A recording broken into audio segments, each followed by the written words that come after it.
పర్వదినం సందర్భంగా ఈరోజు పన్నాడు దగ్గరకు ఏడు స్నానానికి వచ్చాము. ఇక్కడ నుండి అయితే మనం కలశాలతో ముందుగా స్వామివారికి అభిషేకం చేయడానికి కలశాలు తీసుకొని వస్తాము.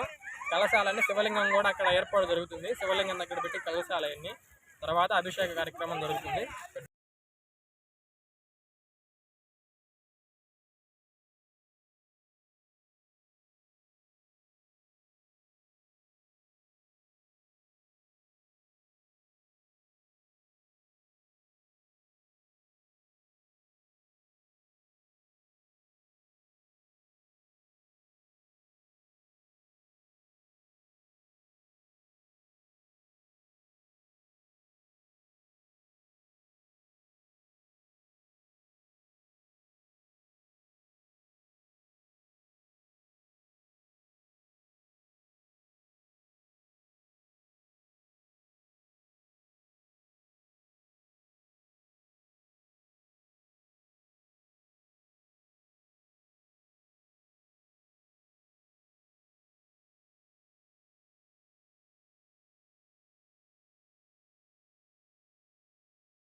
సంగం మండలం నెల్లూరు జిల్లా భక్తాపురం గ్రామంలో సుమారుగా 12 సంవత్సరాల నుంచి పోలేరమ్మ జాతర కార్యక్రమం ఎంతో వైభవపేతంగా జరుగుతూ ఉంది. ఇది ఈ సంవత్సరము 12వ సంవత్సరము. ఈ యొక్క పుష్కర సమయంలో అమ్మవారికి సంబంధించి పూజా కార్యక్రమాలన్నీ కూడా ఎంతో వైభవపేతంగా చేసుకుంటూ ఉన్నాం. ఇప్పటిదాకా అమ్మవారికి సంబంధించిన ప్రాతకాలంలోనే పూజా కార్యక్రమము అదేవిధంగా అభిషేక కార్యక్రమం పూర్తయినది. ఆ తర్వాత భక్తాపురం గ్రామంలో ఉన్న ప్రజలందరూ కూడా ఈ యొక్క అమ్మవారికి సంబంధించిన కలశ గ్రామోత్సవంగా వచ్చి అమ్మవారికి ఎంతో విశేషమైన 54 కలశం బిందులతో అమ్మవారికి అభిషేక కార్యక్రమాలన్నీ కూడా పూర్తయినాయి. ఈ తర్వాత అమ్మవారికి నీటిగా శుభ్రంగా శుచిగా పూజ చేసి అభిషేకమైన తర్వాత అమ్మవారికి మరలా కొత్త వస్త్రాలన్నీ కూడా కట్టి అమ్మవారికి పూజా కార్యక్రమాలన్నీ కూడా ఎంతో వైభవపేతంగా జరుగుతాయి. ఆ తదనంతరము గ్రామమంతా కూడా అమ్మవారికి గ్రామ పొంగళ్ళ కార్యక్రమం జరుగుతుంది. ఆ తర్వాత ఈ రోజు సాయంకాలము అమ్మవారికి ఎంతో విశేషమైన సుహాసిన్యర్చన ప్రియతమానసాయి నమః అనుకుంటూ సుహాసినీలందరూ కూడా కుంకుమ పూజ కార్యక్రమం జరుగుతుంది. ఈ యొక్క కుంకుమ పూజ కార్యక్రమము మంగళహారతి తీర్థ ప్రసాద వితరణ కార్యక్రమం జరుగుతుంది. ఈ గ్రామమంతా కూడా సుభిక్షంగా ఉండాలని ఇత్యాది కార్యక్రమాలన్నీ కూడా చేసుకోగలుగుతున్నాము అమ్మవారి యొక్క అనుగ్రహం చేత.